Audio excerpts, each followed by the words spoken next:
Hey guys, I'm Holly from The Run Experience. Today I'm telling you how to run and breathe properly. Whether you're a beginner or someone who's more advanced in your running, today is an awesome time to kind of break down those mechanics and specifics of your breathing, make it feel a little easier, and your running feel a lot stronger.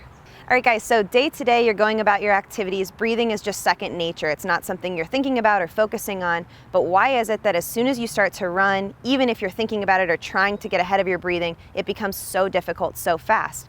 A lot of times it comes back to your posture or just the simple way that you're trying to go about that breathing. So the first thing you need to do is set a good standard for your breathing, find out what you're aiming for before you can apply it to your running.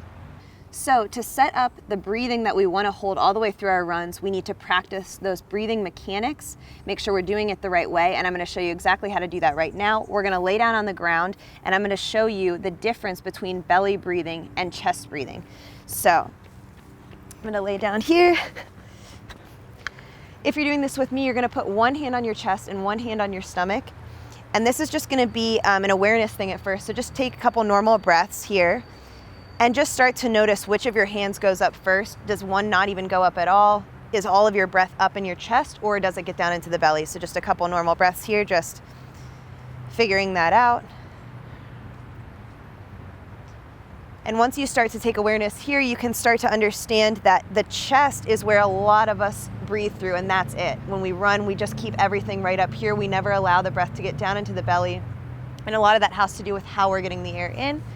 So what I want you guys to think about is, instead of just breathing into the chest, so it's just very quick breaths up and down, can you think about just inhaling through the nose and getting the air into the belly and then into the chest? So you'll do a big inhale,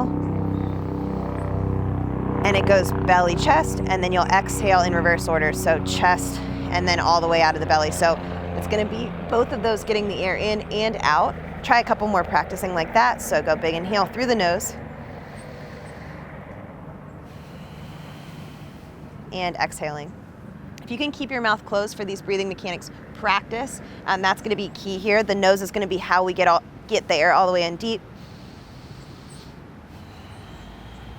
Once you have that down, you can bring yourself up to at least a standing position to understand how you can feel that just day to day, maybe if you're not even running yet. Another thing that's going to make this way easier for you is having nice straight posture. If you're looking at your phone or your TV or computer right now and you're slumped over, compressing that chest and those ribs and where that diaphragm is, you're not able to get those full breaths in through the nose, and your breathing mechanics already suffer. So nice upright posture. You know, we have tons of videos of this on our channel, how to get that dialed in and just second nature for you. And then the breathing mechanics will be totally applicable to that. All right guys, so we have those breathing mechanics in place. You know, we took everything down to the ground just to focus on where our breath's going and how it's getting there. Now I want you guys to do this standing and practice some jogging in place or just around at a very nice, easy speed, and bring awareness to the fact that your breathing is completely related to your movement. So how can we intertwine these two to be related to each other and benefit each other? So I'm just gonna show you what I like to do. I'm gonna just run in place today and put one hand on my stomach and just start to be aware of how many steps I'm taking to inhale and how many steps I'm taking to exhale. So I'm just gonna do a nice easy jog here.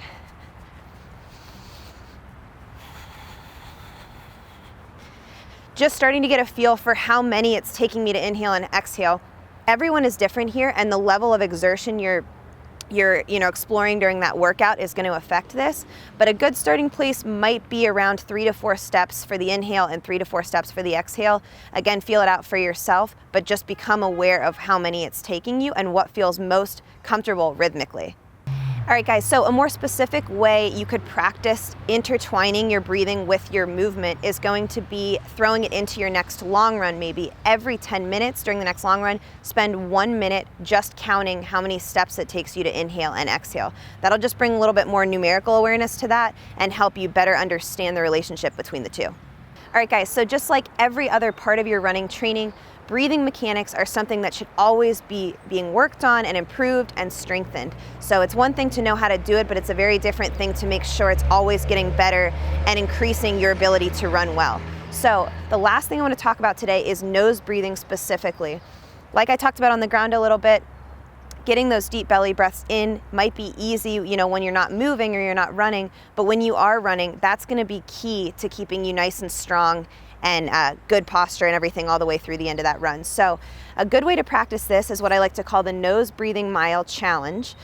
You're gonna go for a 1 mile run, and you're gonna try to find a speed or a pace that you can sustain where you're only breathing through your nose. Mouth is closed, you're inhaling and exhaling through your nose for 1 mile and trying to go without stopping.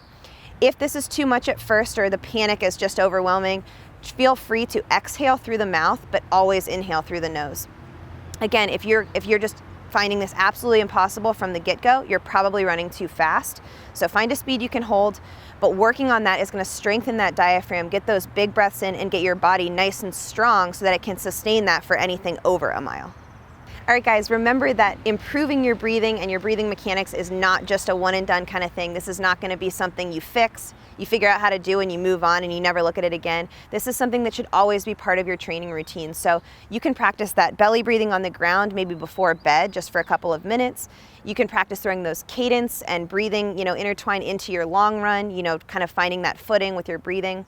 And you can also just throw that nose breathing and bringing awareness to it into your running when you feel tired or you feel broken down. So those moments when you start to fall apart during a run, it's amazing what that belly breathing can do to kind of reinstate that energy, that good posture, and get you all the way through the next finish line. This will make you a lot stronger and you'll be a lot better at running down the road. All right, guys, if you liked this video, make sure you hit that like button down below. If you have any comments or questions for me or a request for a future video, make sure you drop that down below and I will get back to you. If you haven't yet, make sure you subscribe to our channel at The Run Experience. We have new videos coming out all the time. Speaking of which, I have a playlist up here for you with tons more stuff around this subject, around breathing and general run mechanics and strategy that you should definitely check out. Otherwise, I will catch you guys in the next video. Thanks for watching.